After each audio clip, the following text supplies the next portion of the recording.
Hello, itutour ko kayo ngayon guys sa loob ng aming bahay guys. Makikita nyo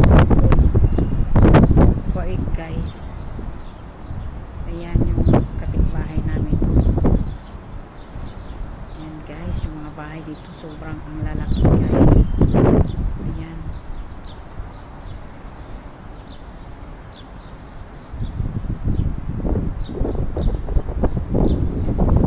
Guys, sa Kuwait City talaga yan guys. So, yan. Malapit lang kasi kami dito sa Kuwait City. Ayan siya, oh, mga building. Sobrang laki. Kahit hindi kayo makakarating ng Kuwait guys, makikita nyo na kung ano ang tsura ng Kuwait. Kasi itutour ko kayo. Ayan yung bahay namin. Nandito ako ngayon sa terrace namin guys. Sobrang hangin talaga. Pati yung cellphone ko parang di pa rin na. Ayan. Ang ganda talaga guys. Halos bahay dito guys, mga mansion. Ayan. Pero feeling nila yan guys, mahirap pa sila.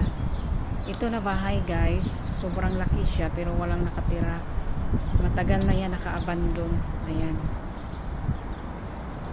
May titira dyan ilang araw lang, ilang buwan, aalis ka agad. Siguro mapapahan sila nakatira dyan. Ayan guys, ito naman guys yung sa baba ng bahay namin, sa harapan ng bahay namin sa baba. Ayan guys, ayan sa baba yan siya, yun. Ayan, sobrang lawak ng ano guys, yung bakuran sa baba. Ayan.